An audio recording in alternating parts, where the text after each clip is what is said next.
I am taking corporate America down.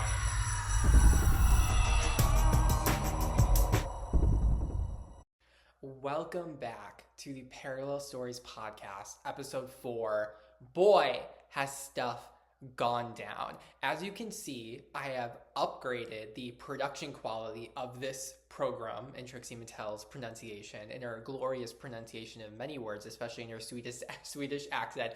This program, I did choose to fuck around in iMovie, and I did make an intro and an outro. The outro is the same, spoiler alert, that slide and the music, but I kind of like it. Maybe I'll change it, I don't know, but for now I think it's good. There's going to be a fun little skit later on in this episode that will involve cuts using iMovie. So here we go. Putting my $1,300 laptop to the work. I did not say that right. Putting my $1,300 laptop to work. There we go. There wasn't supposed to be a the. Side note, this laptop, this M3 MacBook Air, went down in price because Apple decided to make 16 gigs the minimum instead of 8 gigs of RAM, because 8 gigs of RAM is crazy in 2024. And there were Black Friday deals, so I should have waited to get this, but it's been several months now, me having this computer, so I'm glad I got it when it did. When I did. So this is the corporate theme. I am finally deciding to do this. It's been a long time coming. Obviously, there's been glimpses and pieces. I would say more than glimpses and pieces of my life and my work life for the past several months, most notably me getting fired, as I've spoken about. So some of this may be redundant or the same as I've talked about, but I will be telling the full story, and I will be telling the full story of all the jobs that I've had and the stuff that I've learned and should have remembered coming into current jobs, because I worry about bad things happening to me, but I never actually expect them to. So when they do, I'm just like, oh my God, what's happening? Why did this happen? So that's a fun little Gemini thing about me. I don't expect bad things. I worry about bad things happening, but I don't actually expect them to. So first, some life updates, and this is the really big one. I am moving. This has also been something that has been a long time coming. COVID hit my freshman year of college. I went to college out of state from where I'm from, and I finished my college degree, which is good. I got a college degree. And I was in some extracurriculars and stuff after COVID kind of like calmed down after my sophomore year. But my sophomore year was the peak loneliness in college. But I never really got my friends back after my freshman year. I was very social. I was making a lot of friends, and that all went away because I had to go back home. So I really have been very alone. I am really feeling this 23-year-old 12th house perfection year, which is something I was doing a bit of research on, because I'm like, why is this happening to me? There must be some bigger mystical thing. Apparently there is that 12th house perfection year at 23 years old. Your life seems to suck, and there are themes of isolation, loneliness, hidden enemies being revealed. I have Libra in my 12th house, and Libra is all about justice, and I would say I experienced a really big injustice by being fired. So lots of stuff going on, and I have decided to manually fix all of that by moving. I visited my mom recently where she moved to a year ago, and she had some friends out west, and it was a pretty good trip. I mean, my mom and I are not the most exciting people, but we did something every day. I was there for about, I think, like 5 or 6 days excluding travel, and then the night I got back, I slept for 15 hours. I went to bed at 10 and woke up at 1:30 the next morning, the next afternoon. So that was really crazy, but I decided I am moving. So that was really the best thing that came out of that trip. My brother is also moving. He has been going back and forth about where he wants to be, about moving back home or staying where he is. He's moving there, so we're all going to get a house together. So my $1,318 rent is going to go down to about $500 because our budget for a house is $2,000. I sent my mom some houses. There are so many options, and I am so pissed off about where I live being this expensive in proportion to the wages here. Because in where I visited my mom in the West, where it was a city. We were kind of in the burbs of that city, but it is the city. Um, it's the same like rents and housing prices compared to here where I am now, but the wages I assume are going to be better versus the wages here. I'm looking at some part-time jobs just to get any amount of work to make any money because my unemployment is not going through and I had to submit a new claim. My employer seemed to have contested it, and where I live, the unemployment is so backed up. I read like an actual news article about it in addition to a thread on Reddit. So that's not going to work out. I cannot bet on that, so I'm done with it. And I see jobs for like $10, $11 an hour, and I'm like, oh my God, in 2024, you're paying that when my rent is 13, 18. And I have seen even the cheap places go up so much in the past few years. It is abhorrent. It is ridiculous. It is corporate bullshit. And I am so sick of it. I am so sick of the cost of living. I am so sick of living here. I am sick of being so close to where I was fired from and these hidden enemies being revealed and just having a reminder of how lonely I am here and trying to have a social life but failing so hard and how I should have never chosen to stick around here in the first place after graduating from college. It was all a mistake. I feel like the past 4 years of my life have been a major waste, and I am changing that. By April 1st, I will be moving in with my mom and brother, and I will be so much happier. I will actually have a support network. I will actually have people that I know. My mom's friend has a daughter my age who I can force to be friends with me, even though she is a self-proclaimed boring person, as am I. So I will also need to find extroverted friends, but at the very least, she has dogs, so I can hang out with her dogs while she's hanging out with her partners. So I am moving. I am so excited to get out of here. Another reason I'm excited to get out of here is that I really kind of need to run away because if I don't, I will never be free, and I refuse to pay the cost of freedom. And that is because my coworkers found this podcast. They probably found it because it's completely out there on social media and I use my name for some of the things because I'm not shy about who I am. I'm not afraid of it. Lots of people do that, so I don't mind doing that as well. I have nothing to hide. And they found it, and I don't think they found the worst. I don't think they found like the bad stuff. Mainly the coworker I was complaining about so much. Oh, this is not in reference to the job that fired me. This is the job before that. That coworker, I have called her a couple different names now. The one who complained about me and was a super bitch to me, and I talked about in the last episode how she was super sour, a very sour person. She and her coworker friend found it. I don't think they listened to all of it. They probably don't want to listen to me yap for an hour for 3 episodes.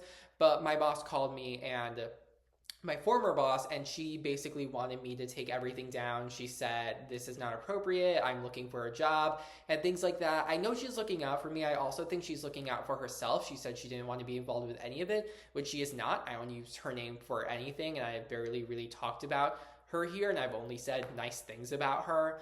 But that really hurt my soul. When the last place fired me and they walked me out in a very hidden way, that hurt my soul. To be hidden, to be behind the curtain, to be rushed out without a trace, and for them to barely talk about me and truly to pretend like I did not exist, that hurt me. To be made invisible, to be silenced, and it hurt me that my creative expression is limited or wanted to be limited so heavily because of a job that I don't even have. A job that is not a guarantee, a job that I do not have, a boss that I do not have. It really hurt my soul to be told what to do when I am not being paid by anyone. And even in that moment, I wouldn't want to restrict my creative expression either. Not to compare myself to Brittany Broski because she's like famous by now, but she wasn't famous at first. She was just an average person working an insurance job, and she has told the story several times of when the kombucha meme went viral and her boss pulled her in and said like, it's either this job or that. And she accepted social media stardom, and that has worked out exceedingly well for her. I think it's bullshit that a job and an employer would be able to restrict your creative expression, restrict your First Amendment rights. Not me getting all Republican and talking about the Constitution, but I mean, the founding fathers put that in there for a reason, even though I don't really agree with them on anything. But freedom of expression is a human right, and it should only be restricted in certain circumstances, and it should not be restricted. One of those circumstances should not be by an employer because you look bad for the company or you're speaking the truth about what's going on. I kind of got the impression that people were worried that like I'm like some like gossip girl entity, or like A from Pretty Little Liars, just like knowing all these secrets and spouting all these things. I'm just telling my side of the story. I'm just telling what my truth is. But I think there are worries because they know that it's the truth. I think there's a couple reasons for that. One, they might hear something that they know is the truth because they were there. They also experienced that situation, so they'll just believe that everything else I say is the truth. And two, I was not a liar, and I am not a liar. Only recently in my adult life have I gone into lying a little bit, just to help me out a bit. Like, I remember a friend years ago, she was returning something at Target and she went to like the return desk and she said, "Hi, I'd like to return this." "Oh no, I think the receipt fell out of the back. Can I still get store credit?" Which I think it's kind of funny she did that because I think if she just presented the credit card she used to buy it, or maybe she didn't use a credit card, maybe she just used cash, but I think you would just get store credit either way. She was asking for like the bare minimum, but like that was a lie. She lied about that. And in the moment, I was like, "Oh my God, that's like so funny. You just like lied to that person." But I mean, she did buy it. She wasn't like trying to return something that she didn't actually buy. She did buy it. But I thought that was funny. So it's like little things like that I've been getting into a little bit, or maybe not. Don't want to get into legal trouble. I have not done anything illegal. Don't come for me. Um, but 99% of the time, I am not a liar, especially with things like this. I believe in the truth. I think the truth will set you free. And I want to be about the truth. And most of all, I want to speak my truth, which it seems like more people are increasingly trying to silence me, and I do not accept that. I will never accept that. I will speak my truth. I will be righteous, in my mom's words, because I hold myself in high regard and I hold people's autonomy and independence in high regard. I am a radically independent person, and I believe that a job should not stop you from being independent. And I really like that my generation is coming around to that, because previous generations have gone through such bullshit with jobs that they just put up with, but Gen Z and millennials are changing things. I just saw a news headline about this kind of like Gen X guy. I think he was Gen X, who I didn't actually read the article. I just saw the headline, but he got laid off. He has two kids. He has a $3,100 a month mortgage. So it's not just the youngins, it's also the oldins who are experiencing some difficulties because of corporate life, and it's all bullshit. So that's what this episode is about, the corporate bullshit of it all. I will be talking about the timeline of my job. So this is going to be kind of similar to the last episode, the timeline of my love life or lack thereof. This is going to be a timeline of my jobs, and also sprinkling in some of my parents' experiences and just general thoughts about work life and all that bullshit. So the first job that I got is a job my dad got me. Very stereotypical, my parent getting their child a job. I was 17, and it was for a company that, how do I even explain this? Because I don't want to use the company name. They like go to events and set up like the fun houses and the bouncy castles and like the cotton candy machines and things like that. That's what they do. They do it for... It was events. One time we went to a football stadium to do it. My first day sucked.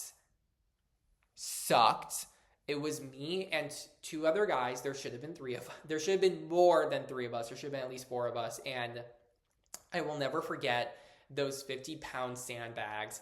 And now in my life, 50 pounds isn't too much.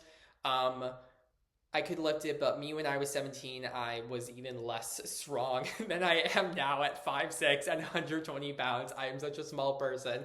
I don't do manual labor. I do not enjoy manual labor. I hate it.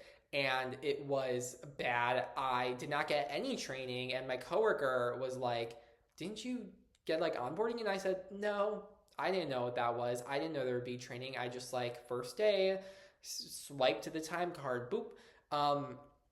And at the end of it, we had to pick up the 50-pound sandbags. And I just remember being so spent and so physically exhausted. And I was like, I can't. Like, I literally can't do it. And so my second time, I only did 10 days that summer of work because they were long days. They were like 12 to 14-hour days. One of the days was 15 and a half hours. We got back to the office at 2 a.m. and the doors were locked. So the guy who had been there for a while, he said, text the manager, our direct manager, and be like, this is the time we got back there, 2:30 a.m. And I did get paid. I always got like my paycheck. It always was in accordance with the time that I worked. But it was $10 an hour. I made like $1,100 that summer after tax. I got my first like paychecks in the mail. There was no direct deposit, even though I had a bank account, just paper checks in the mail. And my second day, the direct supervisor, I guess he like asked to talk to me. I was in his office for some reason. He just quickly said, there was a complaint about you, so you just gotta make sure to work hard. And I said, yes, of course. And I think that was in reference to the sandbags. But every other day was fine, especially a few bigger events in which there were many of us. So that was obviously a lot easier to manage. And other than that, the job went well. But I should have noticed more the rumblings of like, not every job is going to be formal and they're not always going to be by the books, because I think it was that first day. No, it might have been a different day. But there were three of us and we had the truck, and the truck only had 2 seats, and there were 3 of us. So one of the guys took a folding chair and put it in between the 2 front seats, and I was sitting there without a seatbelt. And also the truck started to overheat, and the driver had to call a guy at the office to find out how to override it, and he pushed a button. He kept pressing it on the dashboard to override it to make sure that we could drive like actually 50 miles an hour on the highway instead of being reduced to like 30 miles per hour because the truck was overheating and going into like panic mode. So that was bad. And then obviously labor laws. I don't know what the labor laws were in that state at that time. I was 17. I was a minor, but 17 isn't quite a minor in some states. I don't know. So I don't know if a 15-and-a-half-hour day was illegal for me to work at 17. But we didn't get any like mandated lunch breaks. I never worked for like the full time that I was there. Like maybe I'd like supervise like a bounty castle and then like take a break. So like there was time for me to eat. We all ate, but I do think it was odd that that was never like officially built into the schedule, and no one ever said like you have to take a lunch break. It's legally mandated for you to do this. So that's weird. But I guess that brings me to my first point of contention with corporate America: lunch breaks. And not that the fact that they exist, people need to eat. I feel like that's the only reason that they exist, because corporate America recognizes the fact that people need to consume food in order to work for 8 hours straight, which is also a lie because productivity doesn't work like that. But unpaid lunch breaks. That is my main point of contention. And I think some companies do different things. I've seen a guy on a TikTok of like, take a 1 hour paid lunch break with me. Or there was one comment on a TikTok of like, it's either 1 hour no paid or a half hour paid, and the half hour goes by so fast. So I don't know. I know in the state I am, there is a legally required 30-minute unpaid lunch break. And when I was at my daycare center job that I'll talk about in a little bit, do I even have that on my list? Oh my God, I don't have that on my list. My friend suggested I write down a list of topics, so I have that on the side of my computer. So we're really up in the production for this 4th episode. 4th album, Curse Who? 4th album, Curse Who, bitch. We have production now. We have iMovie and Google Doc Notes, bitch. But it's bullshit. I think work from home, taking a lunch break, that makes sense because you're home, you can do whatever you want. But I think if you're there in the office, you are working. If you are there in the office, that means you are working no matter what you do. If you're pissing, if you're shitting on the toilet, you are working because you are in the office. Your headspace is in the office. You are working. So I think lunch breaks should not be unpaid. I think it just is ridiculous. And I remember in college being like, okay, it's not a 9 to 5, it's an 8 to 5. And like, that's an hour of unpaid lunch. And so that's why it gets extended. But like, that's just more that you're away from home. And that just seems so draining to me. That seems like it sucks. And I just hate that. I think you should get paid for it. There are many people who just take a lunch break at their desks. I've heard like bigger companies will really like swag out their cafeterias and make you want to stay for lunch. And they hope that if you're in the office for lunch that you'll talk about work because then they get more work out of you. And that's also bullshit. I think companies are so invested in productivity for what? You're still bogarting the profits. You just want more and more profits. And there's only so much people are willing to do. And it's such an American thing. And this is my second point of contention. I feel like Jenny Nicholson here with my numbered list. It's the obsession with work. Because this is very much an American thing. People make fun of Americans for being obsessed with work. And it's not like that for the rest of the world. I know Spain is chilled out about it, and I think just Europe overall is pretty chilled about it. Not necessarily all of Europe, but I remember my Spanish teacher in high school, senior year, saying like people in America live to work and people elsewhere work to live. And it's such an American thing to be working so much. Obviously, other countries, like I know China has like heavy working mentalities and work hours. I know they do. We were watching this one show episode in Spanish club in college, and the woman was saying like she sells food down the street like almost like all day or like 12-hour days. So like obviously that's working a lot, but it seems like the energy of that might be a bit different. I don't know. But Americans are obsessed with working, and it's such bullshit. I think people are coming around to that, especially my generation, with being like, these work hours are too long. We don't have time for anything. The 4-day work week is getting started in some places. But even then, like places like, I don't know, like gas stations or Walmart, that has to be open 7 days a week. So like that 4-day work week really only applies to like white collar workers and kind of leaves blue collar workers in the dust. So like all of these companies are going to have to agree to pay people the same, but hire more people. So they're going to have to agree to lose money, which they're never going to do. So it's just such bullshit. The profits are bullshit. The wages are bullshit. It's such bullshit. I'm going to be saying that a lot in this episode. So next job I did was Uber Eats. That's right. I was a food delivery driver. I did this the summer of 2020. So this was still during COVID times. I think this was pre the next variant or during the next variant. So I honestly hate talking about COVID. I feel like it dates everything. But I was double masking before it was even cool, before scientists even said to double mask. To double mask, I was like, I'm doing this. I want to be extra protected while I'm around all these people doing these deliveries. So I did that, and in the summer it was really great because I'd work during dinner, the sun was high up, daylight would last so long, people would order big meals so they would tip more. It's really important to tip your delivery drivers because they barely make any money off of the orders. Like I would make like, honestly, like $3 for a 10-minute drive, $7 for a 15-minute drive or 20 minutes. Like $8 for a 25-minute drive. It really was not good. There was one time I got tipped like 25 even, so the person did a custom amount. But the other time I did this one order where they ordered a lot of food from a nice looking restaurant. I was like, okay, yes, this is gonna be a good tip. And I pull up to this guy's house. His driveway is a road.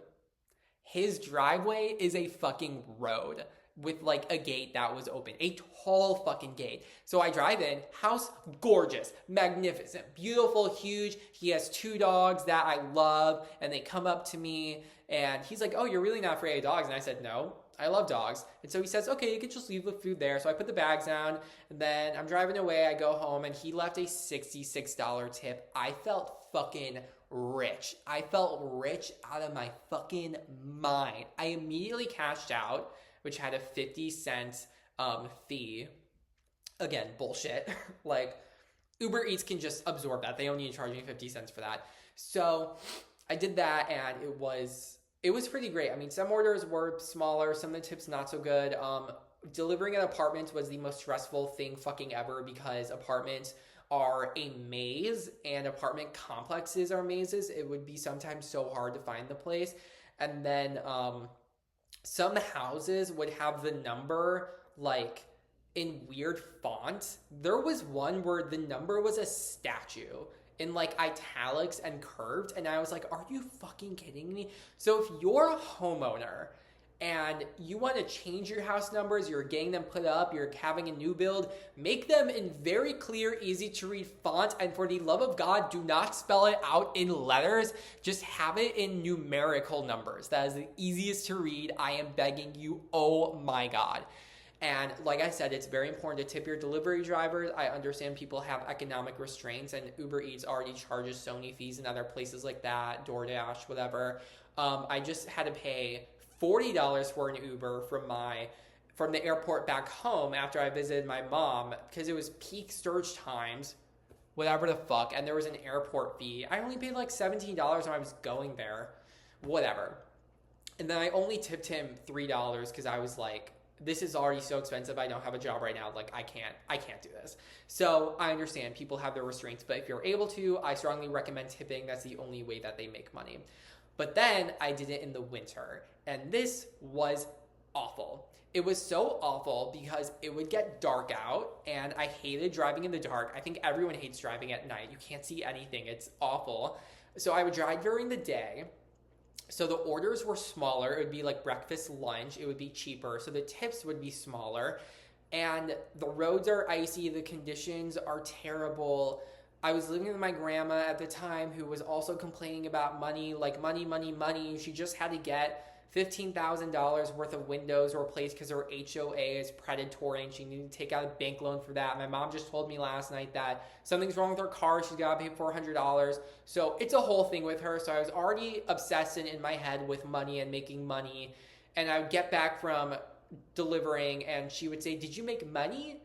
And I would be so pissed off when she would ask me that. I would be so pissed off. Because I'm like, shut up. I'm already worried about money. Is this all you care about? I can't take this anymore. So that's great. It's actually not great. It was bad. And I decide one night I'm going to take 4 vitamin D gummies instead of the daily dose of 2 to help out with my lack of sunlight, and I'm gonna do delivery driving at night, and I'm gonna try to get some tips and orders. And the orders weren't coming in. It was really bad, and I pulled over in a church parking lot, and I was like crying to my friend while sending her Snapchat reels about, I hate this. I hate having to make money. Like, this sucks. Like, it's not working, and just blah, blah, blah. I was crying. I actually wrote a personal essay on it that might be available on my blog. I don't remember. Parallel Stories of the Divided Mind.blogspot.com. There's other essays on there, other really good ones, if that one specifically is not on there. But I named it Church Parking Lot God, or I think I just shortened it to Parking Lot God because I didn't like the way that title rolled off my tongue. But I wrote an essay about that because I was like, this was just a ridiculous moment. Like, I felt terrible. It was so awful. And then I spent all that money I made that winter on the down payment on my apartment, which was such a shitty apartment. I did get that down payment back though.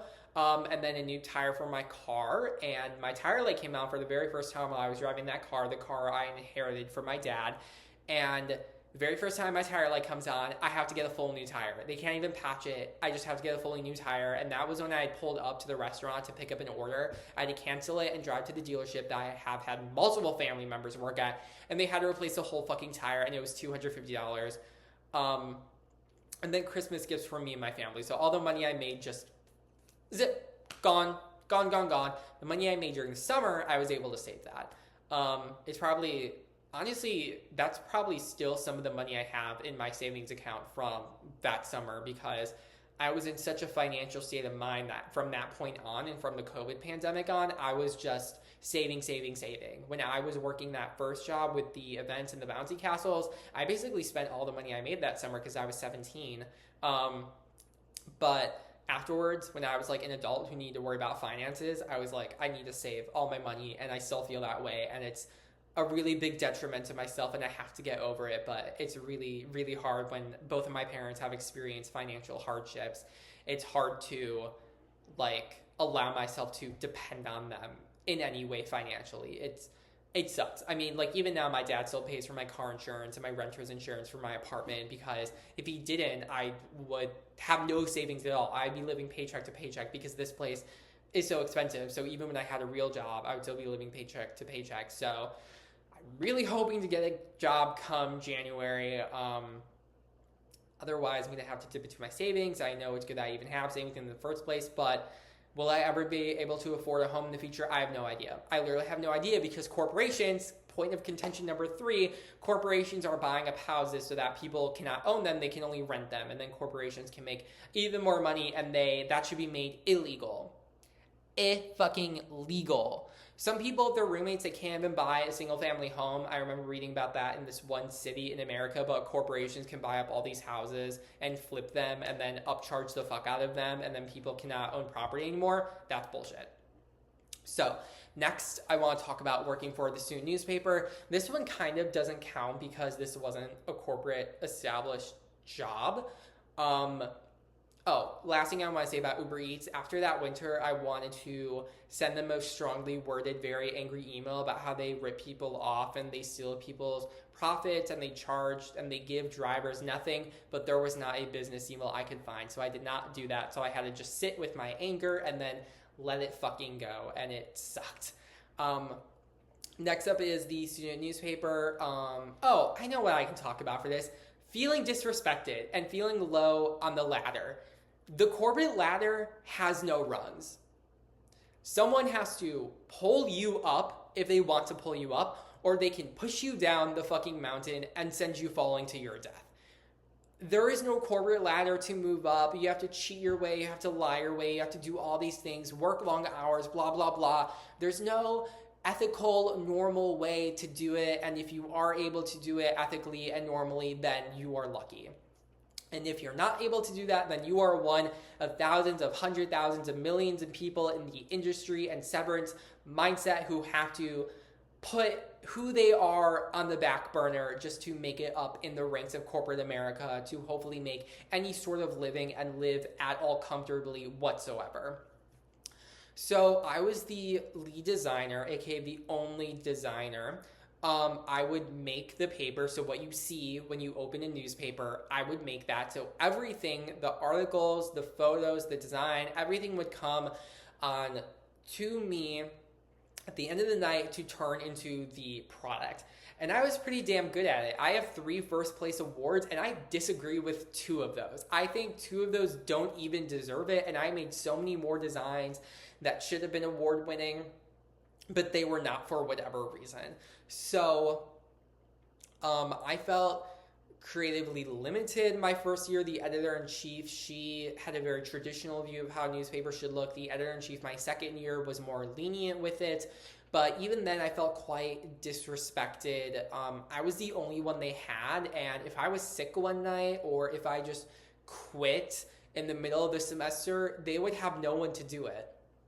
I was the only one that they had, and there is value in rarity, as we know from like diamonds and gold and stuff, or just like items in a video game. It doesn't have to be really good and give you all these good buffs. Even if it's just rare, people are going to want it and go for it. So people appreciate rarity, but not in my case when I literally made the paper. So I felt very disrespected by that. There would be, I still liked them, but there were disrespectful remarks of me being like very low on the ladder and the chain of command, and that sucked. So I left that after my junior year to focus on my thesis my senior year, and I got a different job my senior year, which was just a student job, which it was supposed to be really easy, but even then there was a little bit of drama. And again, we only worked like 3 to 4 hour shifts, but we got like a paper handout, or it was like on Canvas or something, but it was like if you work at least 8 hours, you have to take a 30-minute unpaid lunch break. And I'm like, oh my God, again, with the lunch breaks, I'd rather just like eat during it while I'm at the desk doing nothing, just doing fucking homework, than have to take a lunch break and stay where I am instead of just going home. Like that, it's good that the mandate is there so people get the break that they need, but I think it should be paid, and I think there should be a bit more options. I think it should be up to the employee if they want to take it or if they just want to like burn through it one day. I think there should be a lot more choice on them, and their choice has to be respected, guaranteed respected. So next is oh God, I forgot a quote. Oh God, hold on. I need to find it. Oh no, I could do a cut, but I don't feel like it. So I'm not going to. So next is the job that I had for 15 months, and I left my phone in my bedroom. Oh no. Here we go. Okay. Sorry, it was a quote that I was going to get to. I'm not going to cut that out. I don't care. So we're keeping it real at the Parallel Stories podcast. We keep it real here. So the job I had for 15 months that I left for the job that then fired me. I had this job and I got it right out of college. I had interned at that place the summer after my sophomore year of college. I had a summer internship. I got paid $3,200 for 300 hours of work. Meanwhile, a few years ago, the internship paid $5,000 for 240 hours of work. So I feel like I got scammed. Someone who was working there during my internship and the person who I actually replaced when I joined on, because he left, he did do that internship and he got the $5,000 for 240 hours of work. I had to ask to get bi-weekly payments because that wasn't the norm. I had to ask for that. And I'm like, I have bills to pay. Can you please do it bi-weekly instead of monthly? And my last check, which was my biggest check, took 3.5 weeks to get to me in the fucking mail. 3.5 weeks.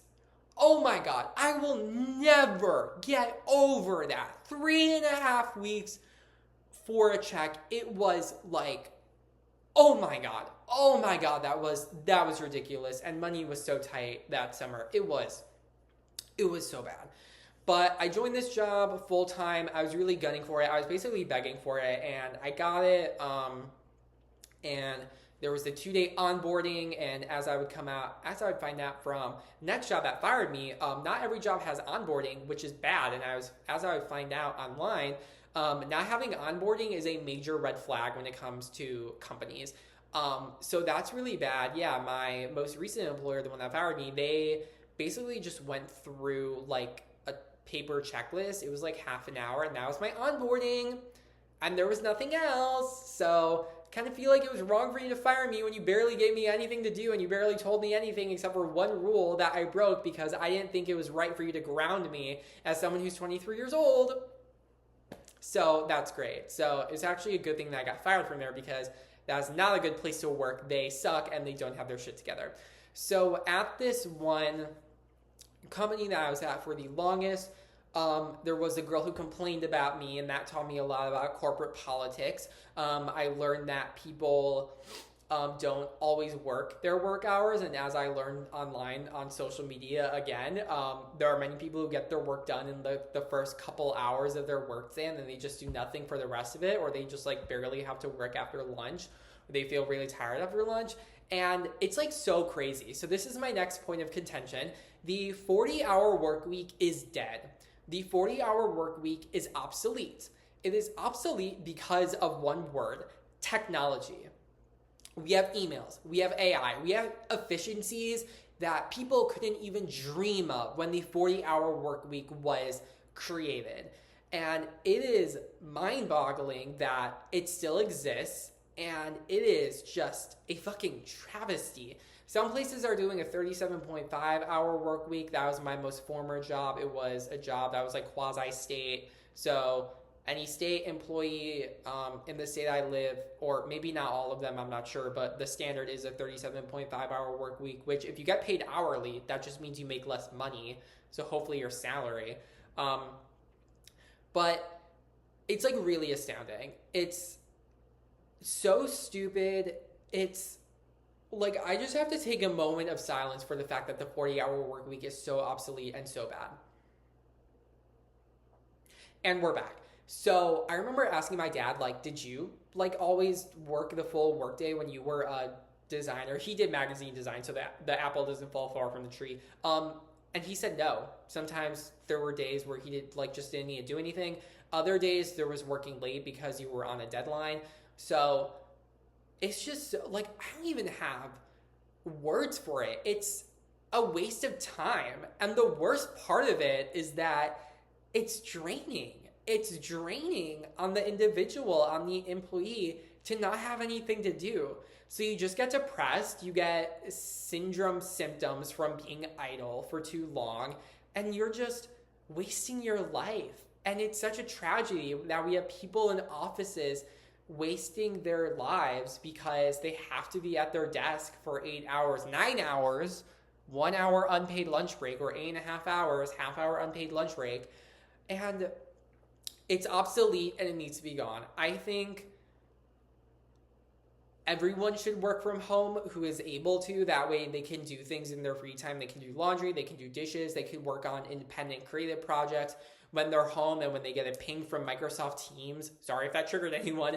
They get a ping from Microsoft Teams and they can just get on their computer and do the work that they need to do at that moment. For people who are not able to do that, like people who work at Walmart, Target, gas stations, like other places like that where they need to be there in case there are customers, I think they should just have like shorter shifts and just work less overall, but still get paid the same. Make sure that they are still paid a livable wage. Everyone deserves to get paid a livable wage. Even teenagers, you don't know who that teenager has to support. You don't know what that teenager needs to save up for. Maybe they need to save up for a car. Maybe they need to save up for college tuition, which is outrageously expensive. Maybe they want to save up for a down payment on a home or whatever. They have family they need to take care of. Whatever it is, people don't need an excuse to have a living wage. It's something they deserve. People deserve to live a comfortable life, and poverty is just a consequence of late stage extreme capitalism that is greedy and bogarting and hogging money for no sensical reason. For nonsensical reasons. Elon Musk should not be a billionaire. Billionaires should not exist. He will soon become a trillionaire. Execute his bank account and distribute it to the masses. It is just a tragedy. It is a tragedy of epic proportions. It is a tragedy of human rights and tragedy of humanity overall, that people are able to hog money and yet poverty still exists, and there are people who go hungry every day, even in First Nation, well-developed, rich countries like America. It is insane. So back to this job, I learned about corporate politics. Honestly, what did I learn? It's kind of strange that I'll be leaving this state and then all that experience might have been a waste. I might never work in that field again. I don't want to work in the nonprofit sector because there's no upward mobility, there's no chance for raises, there's nothing like that. Absolutely nothing. If I'm going to work anywhere, I at least want to get paid well, and I at least want there to be opportunities to climb my way up the corporate ladder, climbing it like the rope in gym class, because there are no rungs. There is nothing helping me out except for certain privileges that come from like being a man or being white and things like that. At least give me that. If I'm going to be selling my soul to a corporation, I at least want the money in return. But sometimes you don't even get that. There was a job I applied to on Indeed, and they responded to me the next day. They called me, and this is when I was traveling, so I had to call them the next day. So this was like a couple weeks ago, and it was for basically like a social worker job, kind of case manager or whatever, that paid $36,000 a year. Sorry, from $36,000 a year. They stole my last name. No, I guess it's a range, but obviously I barely have any experience. They're going to put me as lowest as they possibly could to save money, and $36,000 a year is poverty. Like $36,000 a year as an adult, that is poverty. That is paycheck to paycheck. If you're even lucky, that could pay for your bills.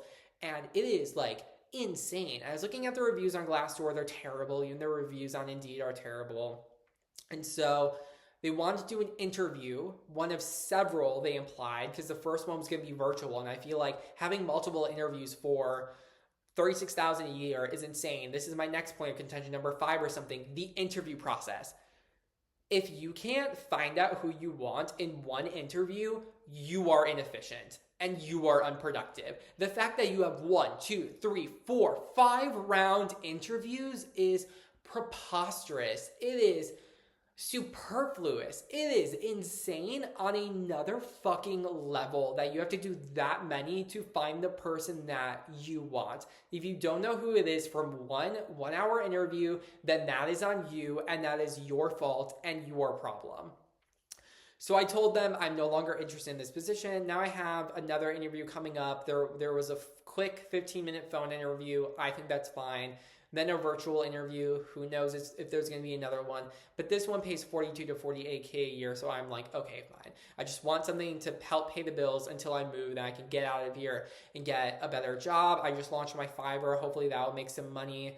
Hopefully I can do stuff on the side, work part-time. My mom suggested being a substitute teacher. She has a friend who was in the teaching field for like 30 years, so she could help me navigate it and find something. I'm really good at teaching, or I think I'm good at teaching, and I enjoy teaching, just not in the school environment because the school environment sucks. So, yeah, that. The final thing that I learned looking at this quote I have here for this essay that I have yet to write, which is titled, "There Have Been Complaints About You."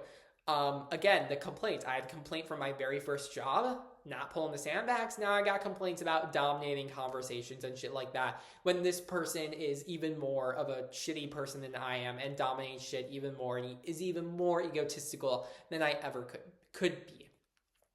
So in this, there was restructuring, which was bullshit. Again, finding out from social media, it's a red flag for companies to constantly restructure and rebrand, which is what this company was doing quite frequently. And I was experiencing the brunt of it. I was losing out on my counties. And I was going to be laid off anyways come next year because of budgetary restraints. And even though I was one of the best workers they had, I was the one losing out on my county, so I was most likely to go. So that sucks. Through no fault of my own, I would be fired.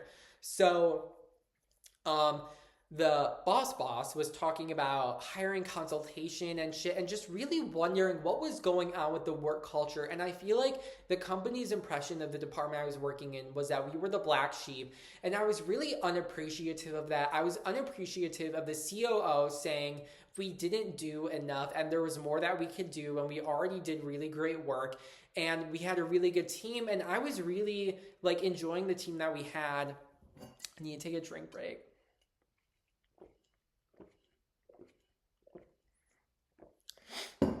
I hope I'm not as loud of a gulper as my mom. Also, even though I'm messing around with iMovie, I'm not going to cut the drinking breaks out because I need to remind people to stay hydrated. Stay hydrated. I got this at a work event.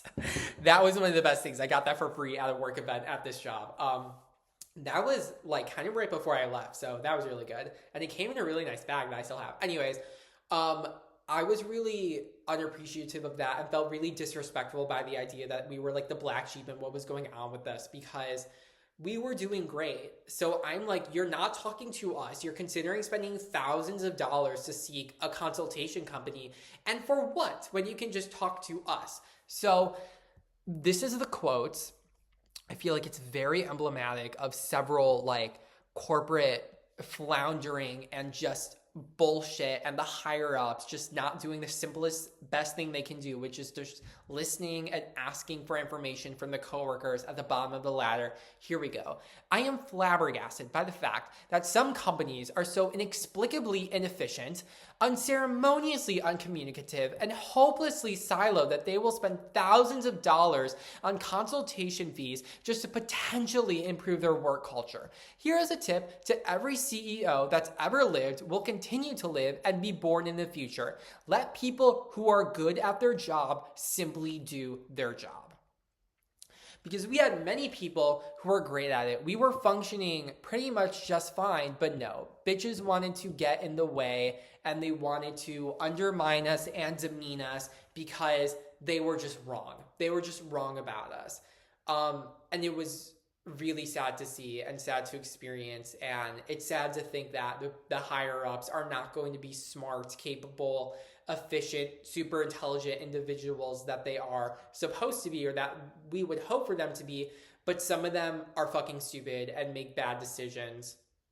My mom has been burned so many times by so many different employers. She just attracts bad people. It's so crazy to see.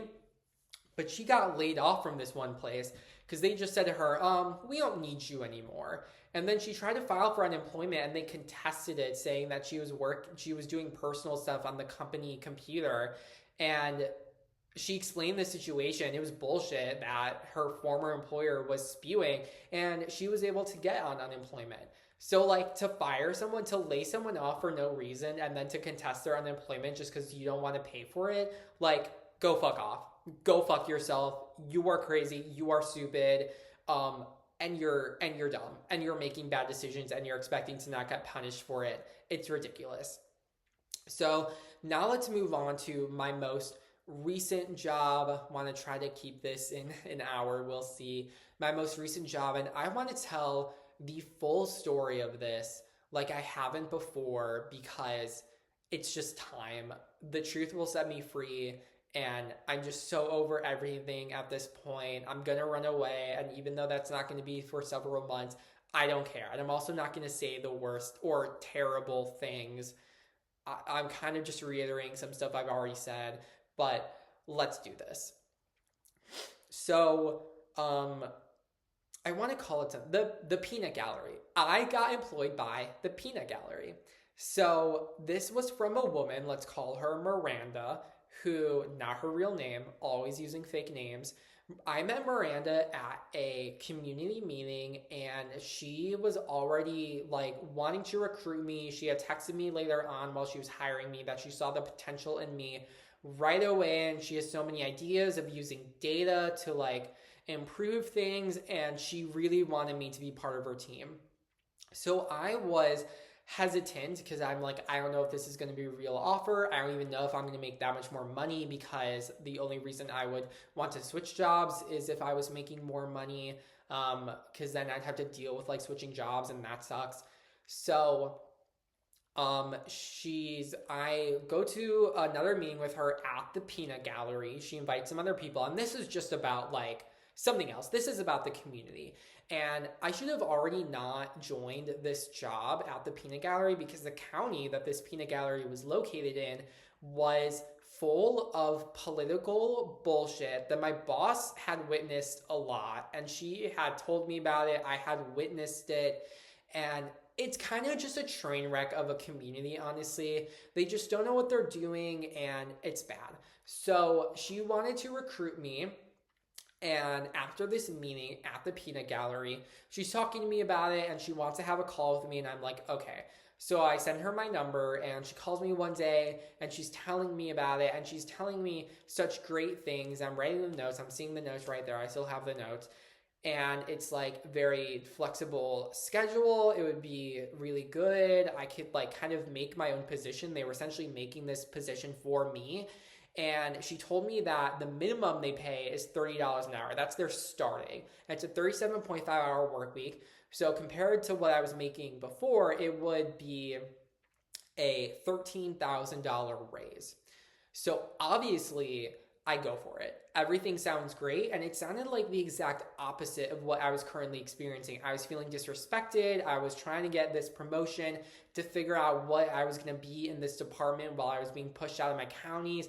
Things weren't moving along. Things were stagnant. Things were just in this weird gray area. I felt like the higher-ups were disrespecting me, and I was like, well, this person, Miranda, wants to hire me, and she's the boss, so if she really likes me, then I'm all set. So I accepted it, and I wrote about half the job responsibilities, half of the items in the job responsibility section. So I essentially wrote half my contract, and I sent it to her, and I got hired, and I gave 5 weeks notice at my previous company, and I told my boss, and she was very happy for me. She was proud of me because she was always a very supportive person, just wanting us to go where we need to go. And so I had to take a week off of work because they couldn't start me in the middle of a pay period. So I took a week off, visited my dad and stepmom where they are, and came back. And I think the first red flag is no one told me when to show up to work on the first day. I intended to show up at 8:15. I actually got there at 8 because I have a habit of showing up to things early, which is a good thing. That's a good habit of mine that always works out. That never seems to be a detriment. But I show up early. I show up at 8, and the supervisor who is under or actually like two under Miranda. She's not there, and they don't have my computer, even though they told me I'd be able to pick up my own computer. Miranda told me. I could have told them what computer I wanted right away, and then I did. I emailed it to them that first. Actually, no, I didn't get my email until I think my third day. So that's also a red flag. They knew I was coming for 6 weeks, didn't have didn't have my work email ready. They didn't have my work laptop ready. They gave me a loaner that ended up dying like later, like at the end of that week. I tried to reboot the entire thing and that didn't even work. So I had to use a different coworker's laptop, but I'm getting ahead of myself. So I am, it's my first day and there's just, the mandatory trainings, blah, blah, blah. And I say to the assistant director, I'm going to work from home for the rest of the day because it's 12 and I'm like, I'm kind of done with all of these. There's not really anything else left to do. And I'm going to try to do an impression of her face. She was like, okay. Like she was very shocked by that, but didn't say anything. And she should have said something and she did not. Mind you, this is the assistant director. So I leave and then the person under her, I'll just call her manager, she texts me and is like, are you gonna come back? And I said like, no, I just like worked from home. Sorry, I forgot you were out and you were supposed to come back. So the next day they go over the onboarding, quote unquote, with me, which is just the work hours, which are work hours I was not told. They were essentially cramming 37.5 hours into 4 days. So it's long hours. And I was not told this beforehand. I was told by Miranda during our interview, which is an interview I wanted. She didn't even request it. I requested it. She told me it's not your traditional 8 to 4:30 and that the work hours are very flexible. That was all she told me. She did not tell me about these hours, but I was like, okay, I'll give it a go, whatever. And then they tell me to be at the front desk since my office is not ready yet and they're moving people around. So they told me to be at the front desk. So I go there and I meet the front desk girls and already we have a lot in common. But then actually before that on I think my second day, I passed by one of the front desk girls and she tells me, you're going to find out that this is not a good place to work. And I'm like, oh shit, really? Like I just left my previous job. Like I don't want to, like, I was basically like, oh, are you kidding me? Like I'm dealing with this again, but at least it's higher pay. And she was like, yeah, like your position is different, so it might be different. But like Miranda says, this is a good place to work, but it's not. So that's my second day of 3.5 weeks. So that was a big warning that I should have heeded, and I did not. I mean, it was my second day. I was looking forward to this. I had just started. I was very optimistic of the things I'd be able to do. So now I'm at the front desk, and I am given nothing to do. They give me nothing to do. They had such high hopes for me, and Miranda really wanted me. She's not there. She's out on medical leave for a few days, and then she goes on a break with her family for a week. So she wasn't there for half the time I was there. So what that one front desk girl had said about Miranda not being there a lot of the time, yeah, that was completely correct. She was barely there. So I'm with the front desk girls and I'm trying to think of things to do. I make one presentation and I make a presentation about puberty. And I'm a very sex positive person. I believe that it feels so weird to say it, but like sex is a human right. It feels weird to say that sex is a human right, but it is for people who are of legal consenting age.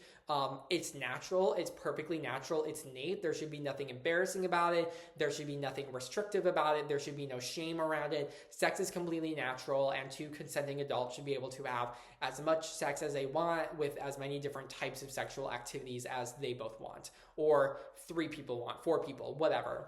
I do talk about like puberty and bodily changes and contraception and menstruation. I talk about all these things, and also masturbation. So if I talk about sex, I'm like, you need to talk about masturbation.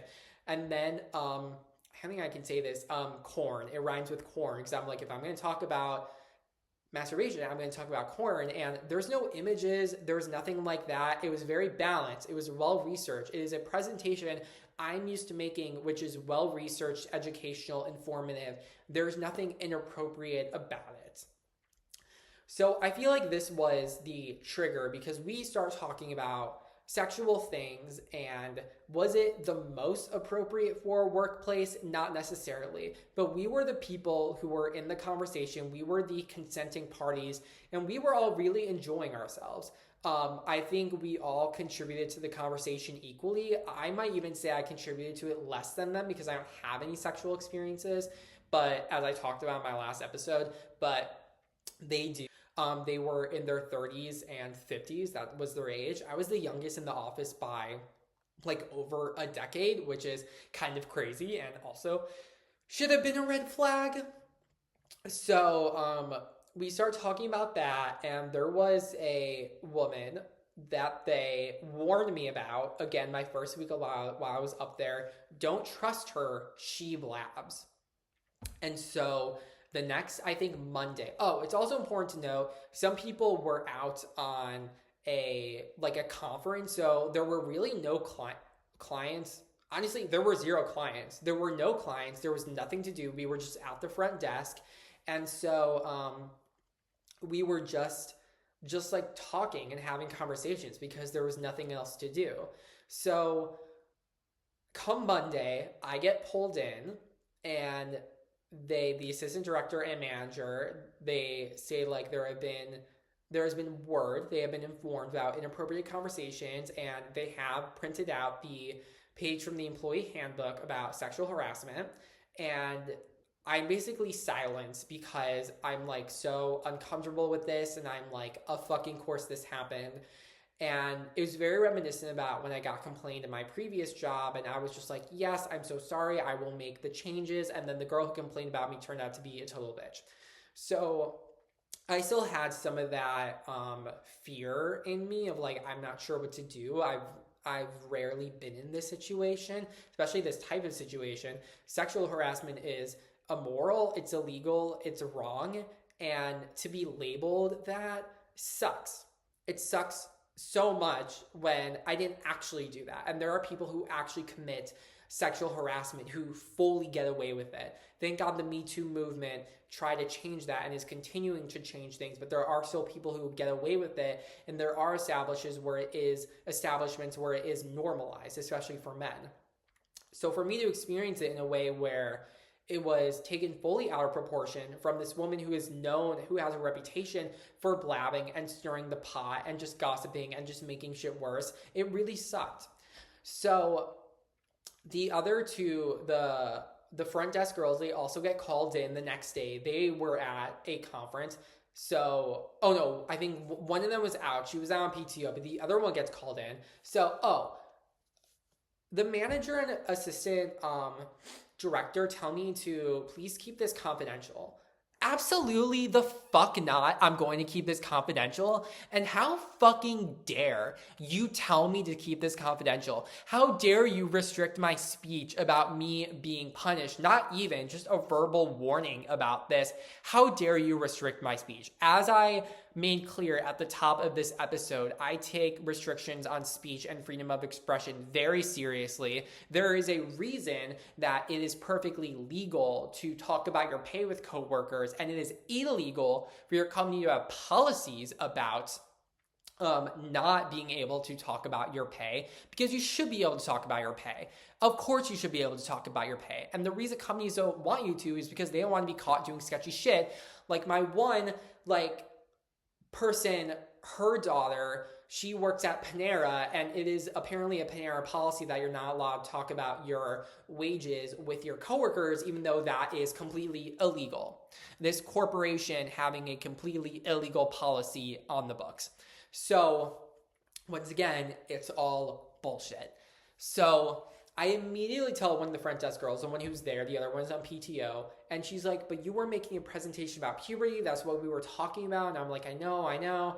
And so she gets called in, and then she talks to them about the presentation. And so, and they also tell me when they pull me in, don't sit at the front desk anymore. Reminder, they were the ones who told me to sit at the front desk in the first place. They also want me to send them all the presentations I'm working on. They basically are pressing the panic button on me and pulling in the reins on me. There was also a school person who reached out to me, asking if I could talk to a student about diabetes management. And I said, yes, of course, I would love to do that. And I was really looking forward to it. And I could not do that anymore. And I had to tell that student to refer to the nurse who was apparently trained in diabetes management. Then why did that school person reach out to me in the first place? And also, why did that manager who told me I cannot do that, why did she ask me on my second day when she was giving me a tour of the place, why did she ask me if I do diabetes education? And why did she excitedly ask me that? Seems pretty fucking sketchy to me.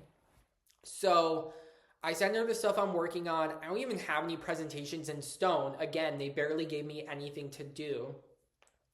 So I just say to her, I don't have anything on my calendar. And if I did, I would put it on my calendar and you'd be able to see that. I also tell her I'm going to be working from home. And she says, okay, again, saying nothing. And then they pull me in again because for my last hour, I went to the front desk because I'm like, I don't want to be restricted to my office. It's damp, like, it's not damp, but like, it's just dark. It's depressing. It's not a good space. It's so lonely. And again, they give me nothing to do. So I'm just sitting there. Like, it sucks trying to create work for myself and kind of being unsuccessful because there's only so much I can do. So I go back to the front desk and they pull me in again. And this is when I have some more guts. I have More Guts by Olivia Rodrigo. And I'm like, okay, well, if I can't sit at the front, well, first I bring up the puberty presentation and how I was working on this.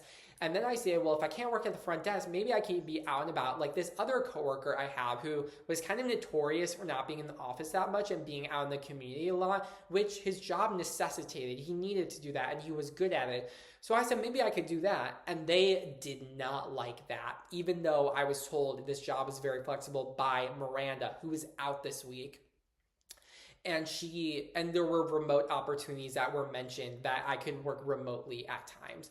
So they did not like that. It was also not made clear to me that these people I would be reporting to, so like it was just all confusing to me. There was no onboarding, there was no clarification. And I asked the manager, did Miranda tell you about the interview we had? And she said no.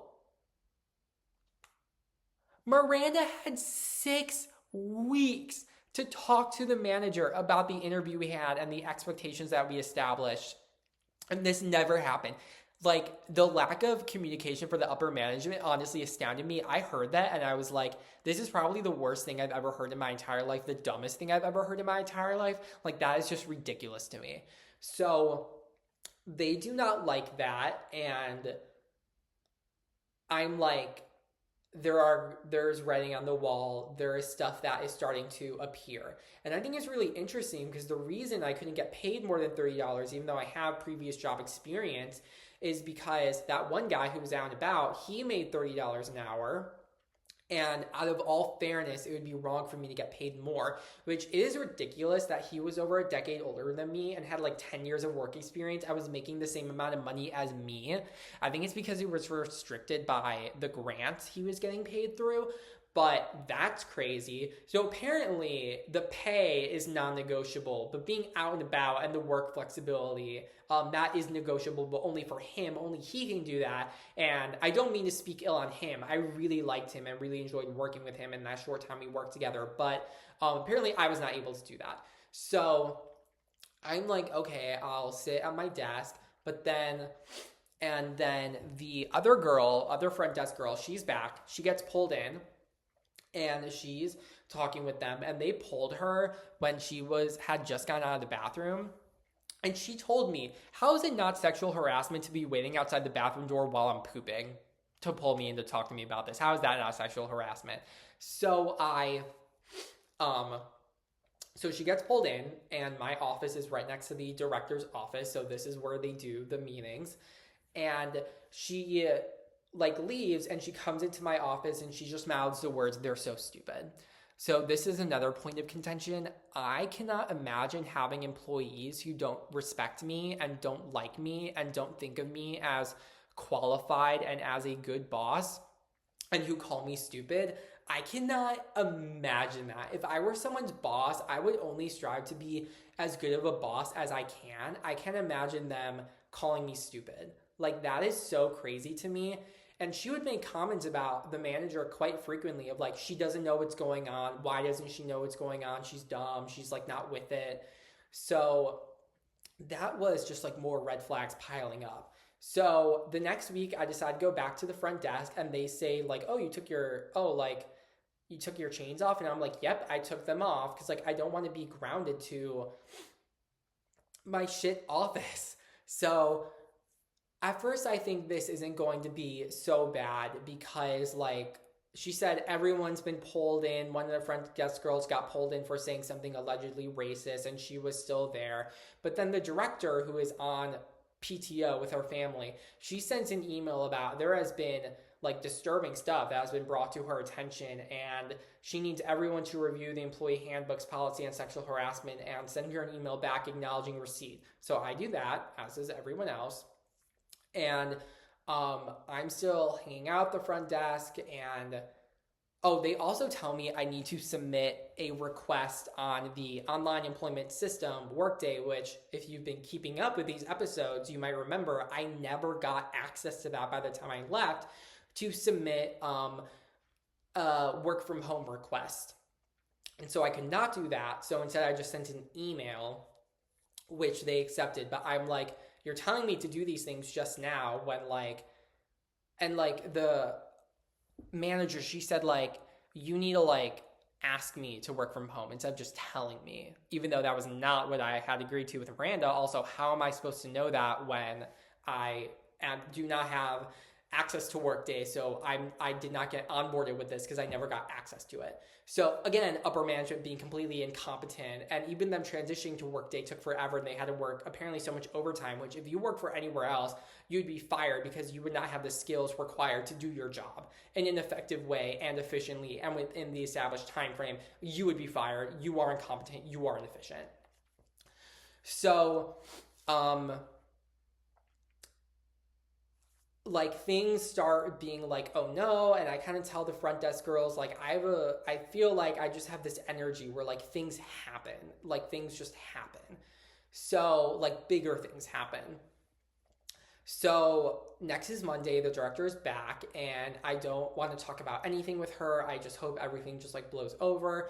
And I show her like these are plans I have to like introduce myself to people in the community. And she tells me that she would love to like drive me around, like take me on a drive and go around and take me to a few places and introduce me to some people. So I leave that day, Monday, feeling good, feeling like everything's going to be fine. And then Tuesday comes at 3 o'clock, and I'm going to take a drink before this.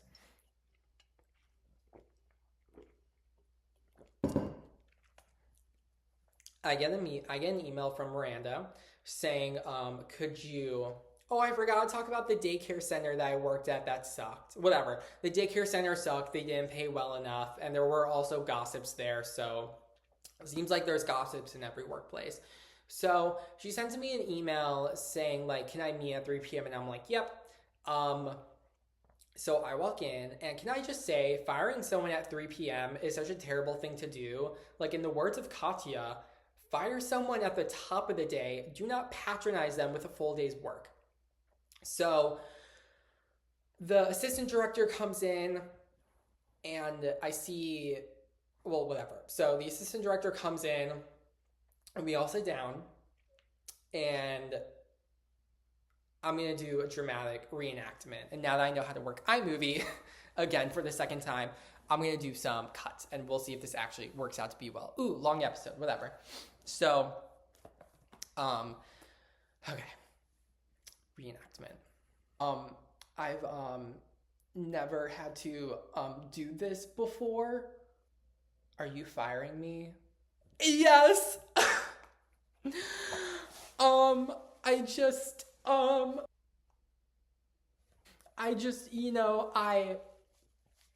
I know your heart and I know your potential, but we need someone that we can trust to be out in the community, and just we have heard things and you said inappropriate things in front of clients, and we spoke to an attorney.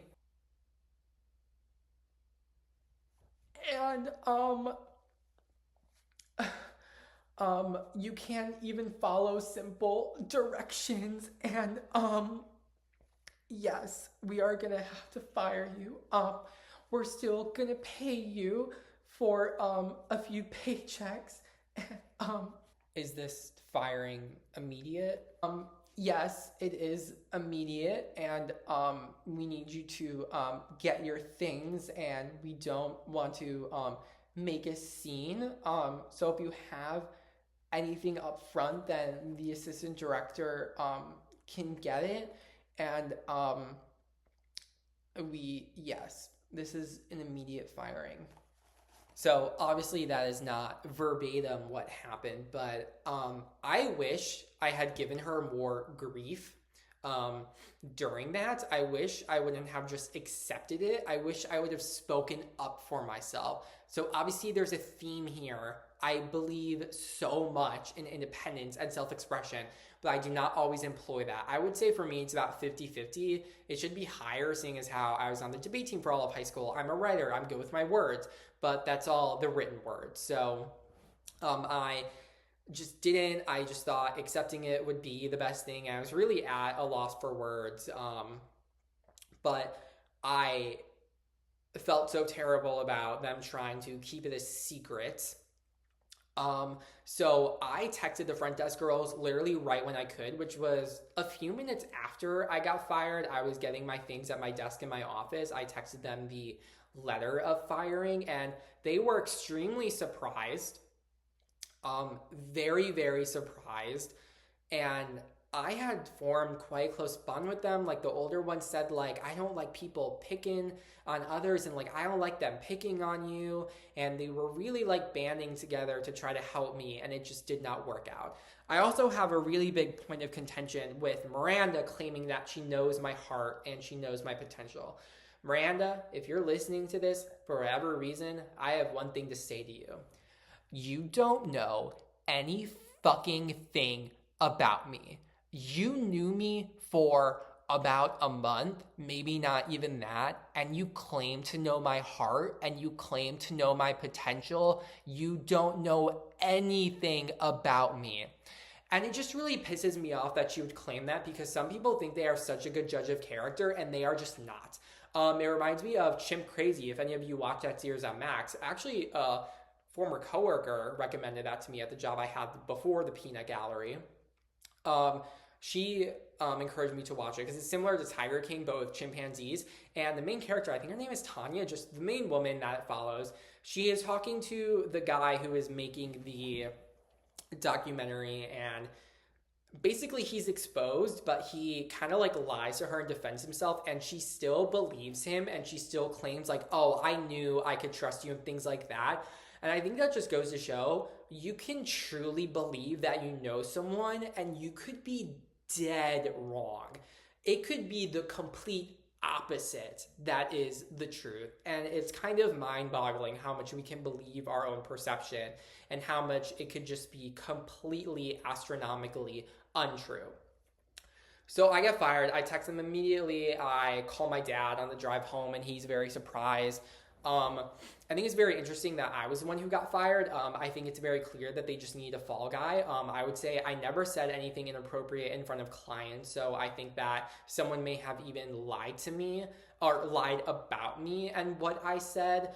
I think they knew they couldn't fire the front desk girls because they would have no one else to work the front desk, and they have no one else who can do it. No one, even the employees still there, none of them know the system and how to do it, so they would be fucked if they were to do that. So yeah, they chose me to be the fall guy, and it really sucks. It really sucks telling people this is why I got fired. It really sucks having to not wear this label, but having this label pressed onto me. They fired me for violating sexual harassment policy and for insubordination because I broke one rule. Meanwhile, they barely told me to do anything. It's so idiotic and dumb. My mom really harps on the fact that I went back to the front desk. I don't think that's the only reason I got fired. I do think it was a motivator because it made them realize they can't control me and they want people that they can control. And my mom was saying I was righteous for breaking the rule. And I finally got her to understand that, like, the rule was unfounded. It was unjustified. It was bullshit. They were pressing the panic button on me when they shouldn't have. They were not owed that. And I was not owed that. And it was just a sucky situation. Um, so I was really feeling bad. I still get angry. I still have dreams about yelling at all of them. I did text the one coworker who I was speaking well about, like the coworker who's out and about in the community. I basically said, like, if you've ever felt harassed, I'm sorry. And he said, no, I never felt harassed. I don't understand how this happened. You were such a pragmatic and intelligent person to work with. He even texted me a week later asking again if I was okay and if I wanted to get coffee. So that was really nice. One of the other front desk girls, she's also reached out to me a couple more times asking me how I was doing. So that's really nice. So it's hard to believe I'm a bad person when these people are reaching out to me to make sure I'm okay. And this other guy, who was the only other guy working there, so again, I think it's crazy to claim. I asked the assistant director, are personal stories about menstruation inappropriate? And she said yes. I think that's insane at the establishment we were working at, in which we gave out condoms and lubrication to anyone who wanted it at any age and did not ask any questions. And I also think that's ridiculous to say when like 95% of the people who worked there were women. Also, menstruation is not inappropriate. It's never inappropriate. Literally, how could you say that? Probably because you're a frigid old bitch and your dusty old vagina is menopausal and not even producing any blood or menstruation anymore. So you judge on people who are producing. Damn, that was harsh. Oh, but she deserves it. She sucked. They all sucked. I hate them. They're just bad employers, bad upper management, just bad everything. But one other guy, one of the front desk girls made jokes about, like, we're going to have a car wash to raise money and he's going to take his shirt off and that's going to attract clientele. I never made that joke, and yet I was the one who got fired. He didn't seem like offended by it. He seemed like a very chill guy who didn't have much worries about anything. But he asked me to go to this one elderly facility with him to pass out some like flyers about some stuff. And yeah, I went with him because I was like, yeah, sure, why not?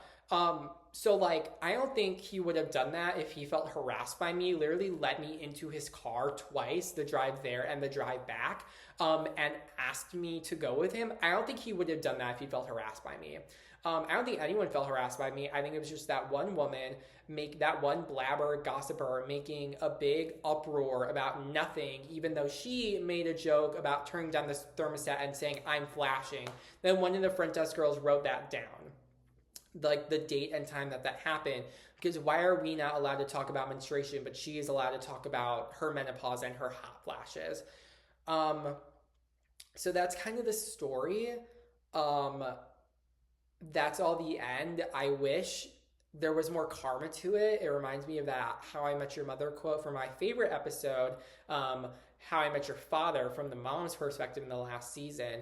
Actually, maybe it's not that episode. Maybe it is. But she says, like, sometimes you just don't get that knockout punch. I wish I could get that. I wish I could get that karma. I wish I could get that knockout punch. Realistically, the only karma that's going to happen is that they just don't have the employees they want. One girl left after only working there for 8 months, and she was the grant master, and she was really good at it, and I really liked her. She has resting bitch face, which I kind of feel bad for because she's actually a really nice person, but she left after only 8 months because that's what happens when you hire someone with a master's degree, and on some days the only thing they can do is fold shirts because they don't have anything else going on. And a long commute. It was like a 45-minute commute each way. So she left, and without her, they're really going to be screwed. I wouldn't be surprised if that one guy who's out and about in the community a lot leaves because the community does not deserve him. Like, he could try his very best and things still might not happen because some of the community members just, they do not have the 411, they do not have the download, they just don't understand what's going on. And it sucks because some of them are nice people, but like, it's just not going well. What they're doing is a complete bastardization of what another county is doing, as I think I've talked about before on this podcast. So it's just never going to go well. The roots are rotten and the tree can only die from there on out. So that's my entire corporate experiences, some closing arguments. I have in my notes, it's all bullshit, parentheses, it's fake. I would say that's true. I would say unless you're like a doctor or you're working in some sort of other medical field, are there any actual emergencies? I think with like traditional like day-to-day like computer tasks, like in life size Tyra Banks typing the gibberish on the computer, which I feel like is how I felt and how some other people felt of just like not knowing what to do or just like getting away with bullshit. Um, then like there are no emergencies and there's no reason to stay out late. There's no reason to be proud of working late. Um, it's just all fake. Just this illusion of power, this illusion of dictatorship of I'm your boss and I'm paying you. So I get to tell you exactly what you can do, exactly what you do. There's nothing you can do about it. And if you disobey me, you will get fired or you will get written up. Like, I feel like I have experienced so much disillusionment right now. There are pros and cons for working for someone else. There's pros and cons to having your own business and working for yourself. I think at this stage of my life, I am so disillusioned with having a boss and working for someone that I really just want to get into gig work because I am just so tired of it. I'm tired of the meetings. I'm tired of the inefficiency of like, this is the meaning of why we need to have less meetings. I literally experienced that. I experienced a meme. When you experience a work meme in real life, you know it's a problem, where they said in the 2.5 hour meeting, we're trying to have less meetings. Okay, so why don't we just all log off this Zoom right now? We're trying to have less meetings. Like, what are you doing?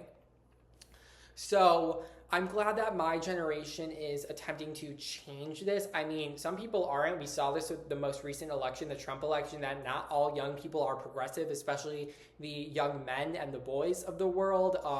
They might hold on to that like Wolf of Wall Street incorrect interpretation of American psycho mentality that really prioritizes hustling and working people to death.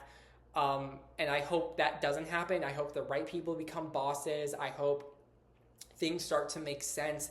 I hope people loosen the collars that corporate America puts on them because it is so draining, it's life consuming, it's time sucking, it's soul sucking, and no one deserves that. No one should have to work a job, should be able to survive. People should be able to live their life.